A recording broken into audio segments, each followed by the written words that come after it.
Wanita bila tertekan itu memang butuh bicara. Kalau kita sedih, takut, dia pasti butuh bicara. Kenapa? Perempuan itu, Bu, kalau dia udah ngomong, baru dipikirin tuh omongannya. Ah, itu perempuan rata-rata.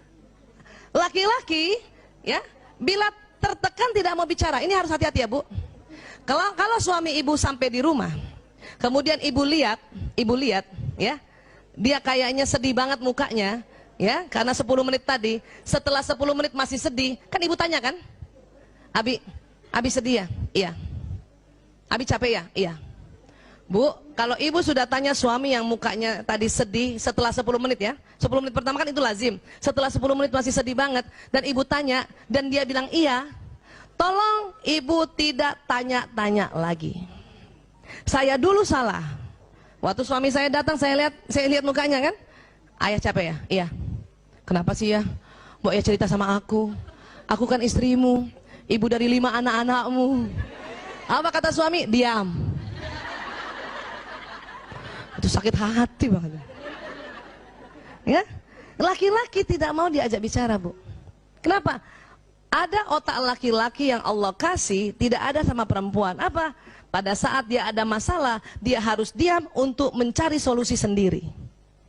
Makanya jarang laki-laki kalau ada masalah pergi konseling. Jarang. Kalau perempuan ada masalah pergi konseling, Bu. Kenapa? Supaya ada yang dengerin. Suami gue nggak dengerin, ya udah gue ke dokter Aisyah aja deh. Dengerin. Dan konsultan perempuan harus yang terlatih.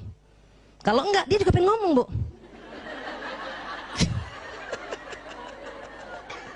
Pasiennya perempuan, udah cerita, dia juga pengen cerita. Makanya konsultan perempuan itu, psikolog perempuan atau dokter konselor perempuan ya, itu harus terlatih untuk dengar. Sudah selesai semua, tinggal memetakan. Ya, laki-laki enggak. Dan ingat, laki-laki mau cerita sama istrinya kalau masalahnya ini sudah ada alternatif solusi. Jadi ibu tenang aja, nanti dia cerita kok.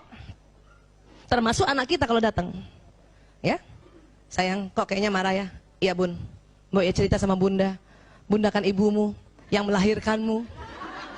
Sebetulnya anak laki mau bilang diam, tapi takut durhaka. Enggak kayak bapaknya, langsung diam. Paham ya, Bu? Ya, biarin. Jadi gimana, Bu Aisyah? Bilang sama suami, ayah capek banget ya? Iya. Ini minum, ini makanan. Ya, kalau mau ngobrol, panggil aku ya. Nah, gitu. Gitu, udah kita jauh-jauh dikit. Biasanya sambil nonton TV tuh. Mukanya gitu. Ya. Anak juga begitu, anak laki-laki. Ya, kakak capek ya? Iya, Bun. Ya udah, ini makan, ini minum. Kalau mau cerita kapan-kapan panggil Bunda ya. Belum tentu hari itu dia mau cerita, Bun. Bisa jadi minggu depan. Ya. Kenapa? Laki-laki mau cerita sama perempuan, masalahnya dia cerita, tapi dia sudah ada alternatif solusi. Supaya apa? Laki-laki ingin dianggap sebagai pahlawan. Bun, ada PHK di kantor aku. Oh ya gitu ya. Terus apa kebijakan ayah? Ah, tanya gitu. Ya. Ya, aku sih sebenarnya susah banget ya ambil keputusannya, saya mutasi aja. Oh gitu. Insya Allah kebijakannya Abi ya itu manfaat cia gitu dong. Ya, nah itu. Jangan kita suami cerita, Bun, ya di kantor ada pemecatan PHK. Terus kita diam aja. Oh, itu nggak suka laki-laki. Walaupun kalau kita ngomong dia begitu. Tetapi kalau dia yang lagi cerita, kita harus tanggapi dengan berapi-api dan lihatlah dia sebagai seorang pahlawan. Bisa, Bu? Coba latihan di kacanya berbinar-binar ya. Oh, terus gimana Abi? Ah, Masya Allah, Abi keren banget. Itu latihan, Bu. Kenapa? Karena laki-laki ingin selalu dikagumi. Ya, ingin selalu dikagumi. Oke? Nih, tadi saya bilang kan, perempuan kalau curhat hanya ingin disimak. Ingat, laki-laki ya kalau mendengar curhat selalu menawarkan solusi. Ibu, pada saat ibu curhat dan suami ngasih solusi, karena ibu yang sudah belajar duluan, langsung bilang, ya Allah, dia mencintaiku sehingga curhatku dia kasih solusi. Walaupun ibu gemes banget kan, bukan mau solusi, ibu cuma mau kamu dengar aja gitu. Ayah, aku capek banget, setiap hari nganter anak-anak sekolah naik motor. Kata suami apa biasanya? Ya udah naik ojek aja kan gitu kan? Itu solusi bukan? Tapi karena istri bukan mau solusi, waktu disuruh kasih solusi ojek marah. ojek sekarang nggak bisa dipercaya, Abi. Ya udah kalau gitu panggil supir, apalagi supir. Wah. Terus kata suami apa? Lo katanya capek. Ya. Sebetulnya perempuan hanya ingin didengar, dan kalimat yang paling senangi perempuan apa? Umi kasihannya capek banget. Ciela, ya Allah. Bu, saat itu juga nggak jadi capek. Betul. Suami saya udah paham tuh. Kalau saya ngeluh apa-apa, kasihan kamu capek, istirahat aja. Ciela. Padahal maksud dia, udah diam nggak usah ngomong. Tapi kalimatnya sudah belajar dia. Kalau dulu astagfirullahaladzim, ngasih solusi berantem, ngasih solusi berantem. Suatu ketika saya makan bakmi ayam sama suami, itu saya bilang, ya Allah kalau bakmi ayam gini kurang nendang ya. Dia kasih solusi, ya udah, yuk kita makan nasi goreng lagi. Ya. Itu solusi. Paham? Dan suami saya juga sudah pintar sekarang, Masya Allah. Kalau saya curhat, setelah dia dengar curhat, apa dia bilang sama saya? Ibu, mau pakai solusi apa enggak? Itu kayak nanya mau pakai bawang goreng apa enggak? Kenapa? Kata suami saya, daripada gue berantem, muter-muter, debat kusir gara-gara ini. Paham ya? Nah itu tadi. Jadi gimana? Kalau gitu, dari awal ibu bilang sama suami, Abi, ayah, ya, Mas, aku mau cerita aja ya. Oke, dia akan dengar. Kenapa? Karena laki-laki merasa kalau perempuan sedang ngobrol, dia harus carikan solusi. Itu dia capek juga, Bu. Tapi kalau dari awal kita bilang, dengar saja ya, aku cuma mau cerita, dia udah tenang. Oh, bukan solusi. Ya, dia selalu dengar, suami selalu ingin dianggap sebagai pahlawan. Itu harus diingat, ya. Kenapa suami ingin dianggap pahlawan? Ini Bu, ini otak dibelah ya. Ada yang merah-merah ini. Coba pegang dulu dahinya Bu.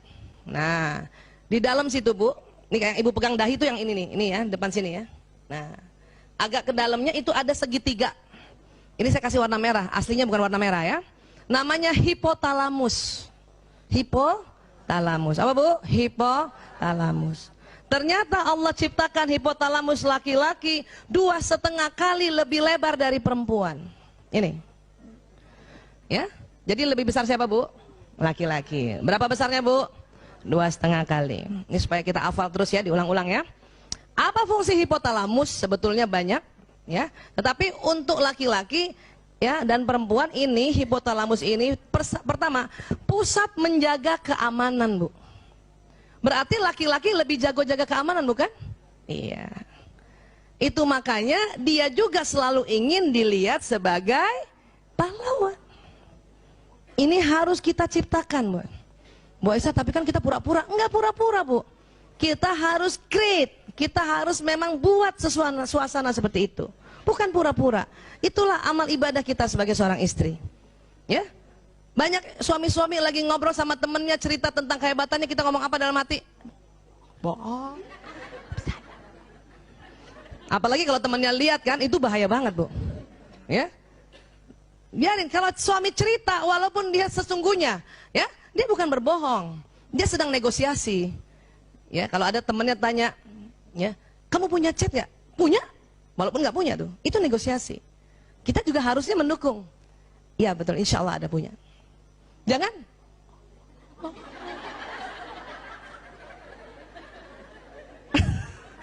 Itu kalau suami tahu itu marahnya minta ampun Bu. Ya Allah, karena kita menjatuhkan, nggak mau dia. Itu yang bikin setiap hari akhirnya apa? Dia dendam sama kita. Sehingga dia mencari perempuan yang menganggap dia seorang pahlawan. Wah Allah, ya paham ya Bu? Ini pusat. Kemudian apa lagi? Ini, kalau perempuan ini yang tebal nih, yang di tengah putih, namanya corpus callosum. Apa Bu? Corpus callosum. Lagi sekali lagi, corpus callosum. Yang mana sih Bu Aisyah? Itu otak di tengah Bu, bagian tengah tuh, putih. Nah, perempuan lebih tebal. Perempuan lebih tebal. Karena lebih tebal 30%, maka perempuan bisa mengerjakan lebih dari satu pekerjaan berbeda dalam satu waktu. Ibu sering gitu kan? Masak, suapin anak, balas WA, kakinya ngempel sambil balas WA. Balas WA, pantatnya tutup lemari gitu. Iya. Ya Bu? Siapa ibu pernah kalau punya wastafel di kamar mandi, ibu sikat gigi kan? lihat jendela berembun kan? Itu sambil ngilap ya. Kadang kaki ngambil baju kotor yang jatuh.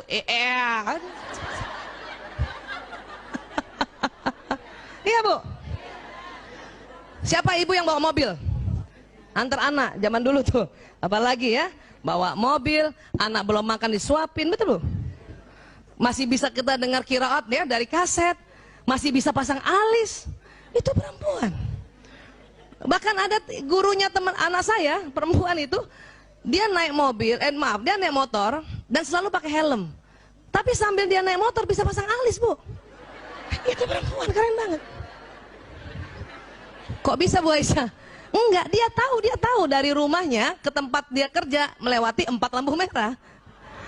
Jadi lampu merah pertama kan lampu merah ada angkanya kan? Jadi kita udah tahu kan? 30, 31 kan gitu. Ah, dia buka helm, pasang sebelah. Kadang baru setengah yang sebelah, udah, ya Allah, udah. Tutup helmnya dia. Apa? Dia perkirakan lagi lampu merah kedua. Ya. Lampu merah kedua ternyata hijau.